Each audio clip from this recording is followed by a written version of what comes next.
Salut les gens, bienvenue. Pas de dépression sélective aujourd'hui. Je prends les rênes et vous accueille dans ce nouveau format pour lequel j'ai carte blanche. Ça lui faisait tellement plaisir. Et il ne m'a pas vraiment laissé le choix. Here we go.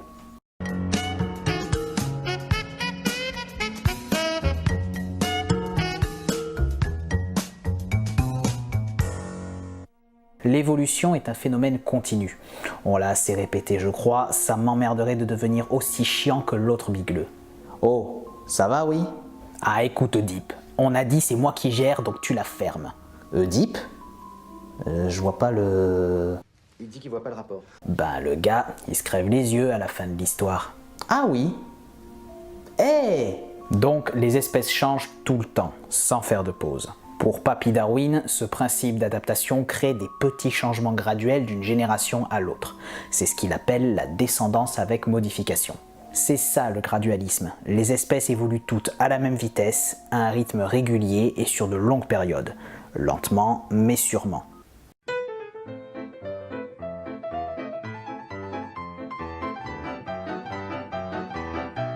À notre échelle, c'est difficile à démontrer en étant catégorique. On ne peut observer que ce que certains appellent la microévolution, qui relève des mécanismes que l'on a abordés sur cette chaîne, sur des temps courts et au sein de petites populations de même espèce.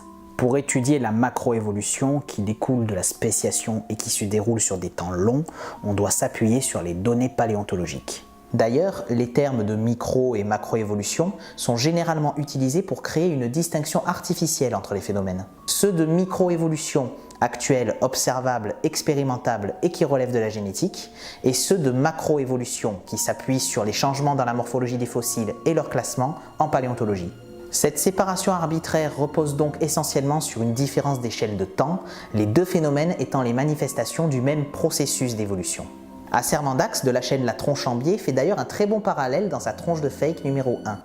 Vouloir les distinguer, ce serait comme dire que les historiens doivent considérer que les siècles et les millénaires sont de nature différente. Ouais. Revenons-en au gradualisme. Bon, pour certains exemples, ça marche. On trouve bien dans les fossiles ce qu'on appelle des espèces ou des formes dites intermédiaires qui présentent des caractères morphologiques faisant transition entre une espèce plus ancienne et une plus récente. Pas primitive ou évoluée, il n'y a pas d'idée de progrès, on en a déjà parlé. Ah oui, attention, que je n'entende personne me parler de chaînon manquant. Ça n'existe pas, c'est du bullshit. Ceux qui utilisent ce terme ont rien compris à la cladistique, puisque l'image de chaîne ou de maillon renvoie à une idée de linéarité et de discontinuité.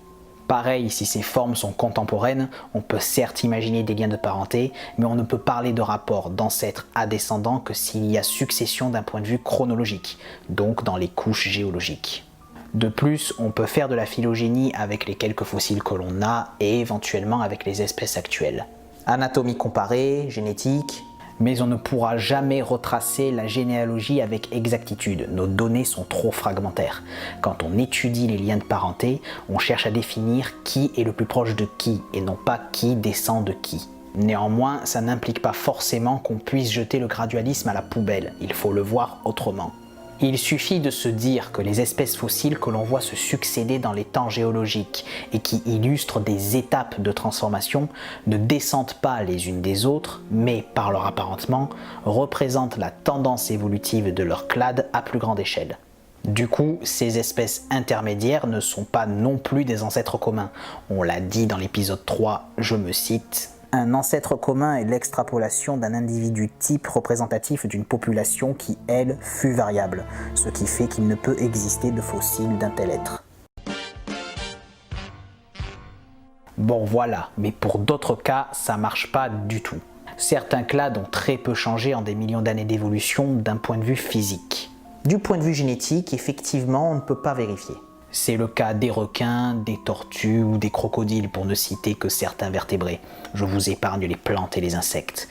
Les espèces actuelles, bien que différentes des fossiles, ressemblent énormément à leurs parents anciens disparus. Autre problème, la discontinuité dans les registres fossiles, où semblent se succéder des périodes de stase, parfois très longues, et des changements brutaux. Solution, le gradualisme n'est pas universel. Les espèces n'évoluent pas toutes à la même vitesse et surtout cette vitesse de spéciation varie au cours du temps selon les conditions. Quand tout est calme, il se passe pas grand chose. En tout cas, c'est imperceptible d'un point de vue paléontologique.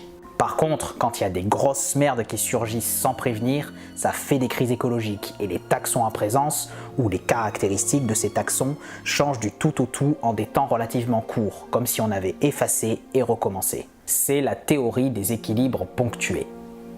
Tu veux ajouter quelque chose ?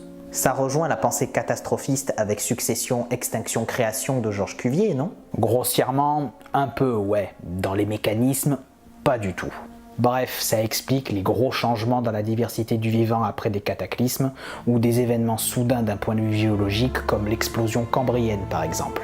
La chaîne PaleoWorld ainsi que celle de Sciences Étonnantes en parlent très bien dans un épisode. Finalement, l'adaptation et la spéciation ont des vitesses variables dans le temps et l'espace et dépendent de facteurs multiples liés aux circonstances. Quand t'as un canon sur la tempe, t'as intérêt à te bouger le cul vite si tu veux survivre. Esquive la balle! Mais si on te fout la paix, ben tu peux rester dans ton plumard sans broncher pour faire la grasse mat.